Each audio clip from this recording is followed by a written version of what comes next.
Il y a quelques années, j'avais eu l'occasion de faire une série sur le thème du mariage et de la sexualité d'un point de vue chrétien. J'étais d'ailleurs même intervenu dans une petite émission de télé, enfin une émission chrétienne. C'est un thème que je pense, c'est un thème qui est assez important et je pense notamment le reprendre à l'occasion pour approfondir le sujet. Mais aujourd'hui, j'aimerais simplement te parler dans cette courte vidéo d'un message que j'ai lu sur Facebook, qui a été écrit par quelqu'un qui est visiblement pasteur, puis professeur maintenant dans une université. Et j'aimerais simplement proposer 4 points de réflexion à partir de ce message. Je vais donc d'abord te lire le texte, puis ensuite te proposer mes 4 points de réflexion. Alors, comme tu pourras le voir, c'est un texte qui concerne la question de l'homosexualité et plus précisément la question de la bénédiction par l'Église des couples homosexuels. Voici donc le message. Il n'y a aucune raison théologique valable de s'opposer à la célébration à l'occasion du mariage de couples homosexuels. D'un point de vue exégétique, la forme d'homosexualité à laquelle Paul était confronté, c'était le maître avec son jeune esclave. Il s'agit plutôt de pédérastie, et utiliser le texte de l'Épître aux Romains en rapport avec deux adultes consentants est un contresens. Par contre, le texte central est celui de Galates 3,28 qui relativise toutes les identités en Christ, y compris la différence sexuelle. Ce texte est plus central que tous les autres parce qu'il argumente d'un point de vue christologique. D'un point de vue systématique, il n'est pas possible de considérer l'homosexualité comme un péché. Personne ne choisit d'être homosexuel. De même, l'Académie de médecine, plus compétente en la matière que les théologiens, a statué sur la question en 1961. L'homosexualité n'est pas une maladie. Dès lors, l'homosexualité est simplement une manière d'être différente. L'homophobie s'explique soit par un dégoût, soit par une secrète attirance vis-à-vis des relations sexuelles homosexuelles. Il est essentiel d'éviter qu'un discours théologique consiste simplement à légitimer secondairement de telles émotions. D'un point de vue éthique, un enjeu essentiel pour les églises, c'est la fidélité, dans l'idée que la fidélité permet d'approfondir une relation d'amour. Pour l'instant, le mariage est ce qui a été trouvé de mieux pour favoriser la fidélité. Ainsi, les églises doivent bénir les unions d'homosexuels. L'exclusion des homosexuels du mariage représente en outre une forme de discrimination favorisant paradoxalement une forme de communautarisme homosexuel. Les formes de rejet mutuel ne sont pas bonnes pour la société. D'un point de vue de théologie pratique, il y a 4 bonnes raisons de célébrer un mariage lorsqu'il est demandé. Une relation à Dieu, une volonté de durée, un amour global dont la sexualité est une partie parmi d'autres, un désir de fécondité au profit de la société dans son ensemble, sachant que cette fécondité peut s'exprimer autrement que de manière biologique. Ces critères valent pour toutes les unions, hétérosexuelles et homosexuelles, sous peine de discrimination. Je découvre régulièrement que des amis sur Facebook condamnent la bénédiction de couples homosexuels. Je souhaite introduire, sans grande originalité d'ailleurs, les raisons pour lesquelles je suis favorable à cette pratique. Point final. Fin de ce premier message.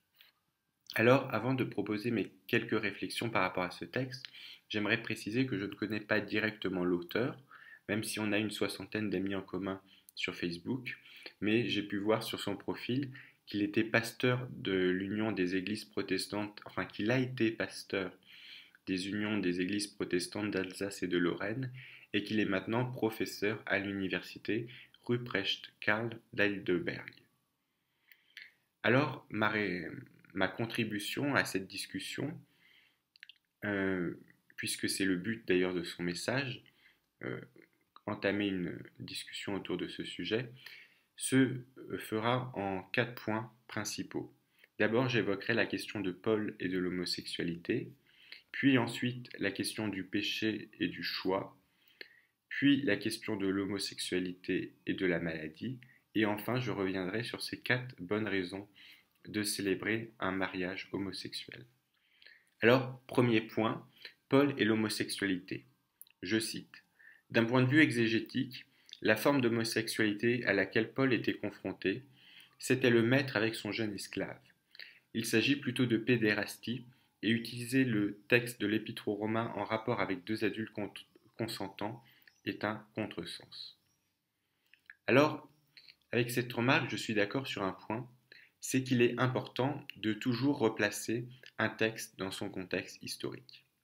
Cependant, il faut aussi se méfier de ceux qui invoquent constamment le contexte historique pour justifier une interprétation qui paraît contraire au sens immédiat du texte. Et souvent, invoquer le contexte historique sert en fait tout simplement à tordre le sens du texte. Et je pense qu'ici, on a un bon exemple de cette méthode. En effet, l'auteur prétend que Paul ne vise pas les relations homosexuelles en général, mais seulement les relations de domination de maître à esclave, ce qu'on appellerait aujourd'hui du viol. Or, si on lit le texte de Paul, et même si on lit toute l'épître, on voit qu'il n'y a absolument rien qui permette d'aller dans cette direction. Au contraire, Paul parle des relations homosexuelles en général. Pour appuyer cette idée, on invoque le fait qu'à l'époque romaine, les relations homosexuelles étaient en fait des relations de maître à esclave, ce qu'on pourrait appeler des relations de viol. On apporte donc un élément de contexte historique pour orienter l'interprétation du texte. Mais on remarque que l'auteur ne fournit absolument aucune preuve de cela. Et en fait, pour avoir un peu travaillé sur cette question, je peux dire que c'est absolument faux. C'est dire qu'effectivement, et j'ai presque envie de dire évidemment, il existait à l'époque romaine, comme à notre époque, des situations de viol, où le maître violait l'esclave, ce qui pouvait être un esclave femme ou un esclave homme. Mais les relations homosexuelles, à l'époque romaine, n'étaient absolument pas limitées à ces affaires de viol. Les sources nous en parlent abondamment et on sait que par exemple dans la haute société, parmi les aristocrates, il y avait de nombreuses relations homosexuelles. Un exemple parmi tant d'autres sur lequel j'ai eu l'occasion de travailler, c'est par exemple Jules César. On sait que Jules César entretenait une relation par exemple avec un roi d'Asie mineure et ce n'était pas du tout un cas isolé.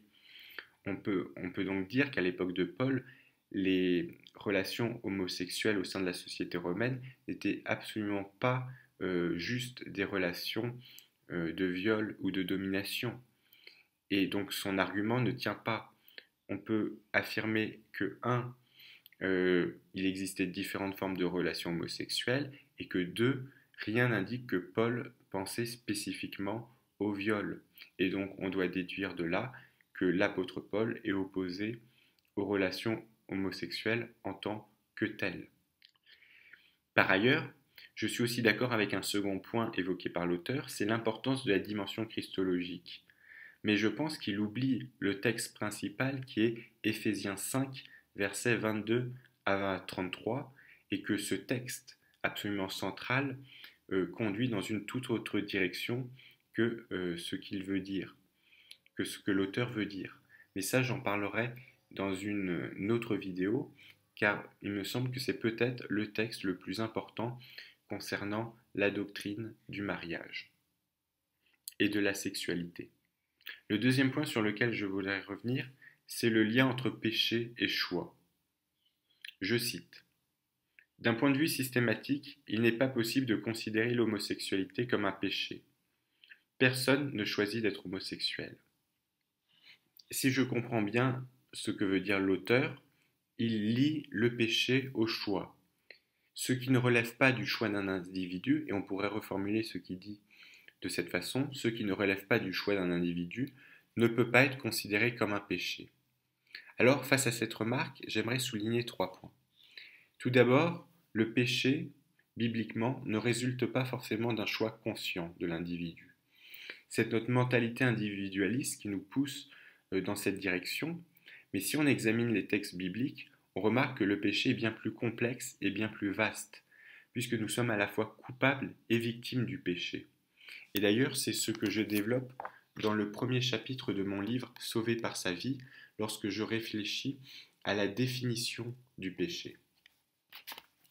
Deuxième point, ce n'est pas le fait d'avoir une attirance pour des personnes de même sexe qui est un péché, mais le fait d'avoir des relations sexuelles. Or, Ici, il y a bien une question de choix. Et un hétérosexuel qui est aussi confronté à des tentations similaires, et s'il cède à ces tentations, il est tout autant pécheur. Je veux dire, il n'y a pas que l'homosexualité, que les relations homosexuelles qui sont un péché. Je veux dire, des relations sexuelles avec une personne, je parle pour un homme par exemple, qui ne serait pas notre femme, est aussi un péché. Et enfin, troisièmement, je ferai remarquer que cet argument est extrêmement dangereux, puisque d'autres attirances sexuelles qui sont condamnées par la loi ne sont pas non plus choisies. Et donc, en reprenant cet argument, il faudrait aussi accepter toutes ces attirances sexuelles qui sont parfois encore aujourd'hui illégales. Troisième point, son évocation de l'homosexualité et de la maladie. Je cite. De même, l'Académie de médecine, plus compétente en la matière que les théologiens, a statué sur la question en 1961. L'homosexualité n'est pas une maladie. Ici, je dirais simplement que je suis d'accord avec lui. Maladie et péché ne sont pas la même chose. Le fait que l'Académie de médecine dise que l'homosexualité n'est pas une maladie n'entre pas en contradiction avec le diagnostic biblique. L'homosexualité n'est pas une maladie, c'est un péché. Inversement, on peut dire que le cancer est une maladie, ce n'est pas un péché. Enfin, quatrième point, concernant ces 4 bonnes raisons de célébrer un mariage homosexuel. Là encore, je le cite. D'un point de vue de théologie pratique, il y a 4 bonnes raisons de célébrer un mariage lorsqu'il est demandé. Une relation à Dieu, une volonté de durée, un amour global dont la sexualité est une partie parmi d'autres, un désir de féconder au profit de la société dans son ensemble, sachant que cette fécondité peut s'exprimer autrement que de manière biologique. Ces critères valent pour toutes les unions hétérosexuelles et homosexuelles sous peine de discrimination. Fin de la citation.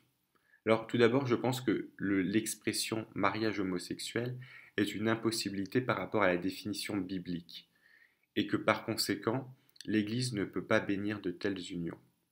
Pour autant, les points soulevés ne sont pas inintéressants et amènent en fait à se questionner sur la place des chrétiens ayant une attirance pour les personnes de même sexe au sein de l'Église.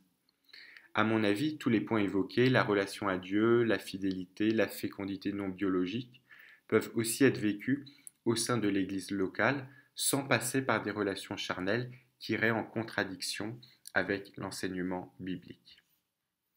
Alors, pour conclure brièvement, j'aimerais simplement rappeler que j'ai déjà évoqué la question de l'homosexualité en présentant le livre Deux points de vue sur l'homosexualité, la Bible et l'Église. Si tu ne l'as pas vu, je t'invite à regarder cette vidéo. Il me semble que c'est une question très actuelle et qui a des enjeux particuliers pour l'Église. En effet, il faut reconnaître que l'homosexualité est un péché particulier puisqu'il fait partie des rares péchés qui, à vue humaine, ne font pas forcément de mal à autrui. Et du coup, la question qu'on peut se poser, c'est dans ce cas-là, pourquoi encore les considérer comme des péchés? Après tout, si deux adultes consentants s'aiment, pourquoi ne pourraient-ils pas avoir des relations sexuelles entre eux? Je pense que du coup, ce qui est posé là, c'est la question de la place de la révélation biblique dans notre propre réflexion. Est-ce que l'on fait toujours confiance à Dieu sur ces sujets? Personnellement, je pense qu'il est important de garder cela à l'esprit, car cela permet de nous protéger de certaines dérives que j'aborderai dans d'autres vidéos. Mais j'aimerais simplement terminer en évoquant une petite piste peut-être de réflexion. C'est que nous raisonnons souvent de manière individualiste. Mais il ne faut pas oublier que nous ne sommes pas simplement des individus isolés et que aussi nous sommes les membres d'une société commune. Et que lorsque Dieu pose des règles qui, je pense, sont bonnes pour l'être humain, il pense aussi au bien commun de la société et pas seulement aux individus isolés. Et à mon avis, il faut aussi garder cela en mémoire. Pour terminer, j'aimerais bien préciser que je ne prétends absolument pas avoir traité de tout ce sujet dans cette vidéo. Ce n'était absolument pas mon but. Mais je voulais simplement proposer quelques pistes de réflexion qui me paraissaient importantes sur ce thème. N'hésite pas à me faire part de tes remarques ou de tes questions et je reviendrai là-dessus aussi dans de prochaines vidéos.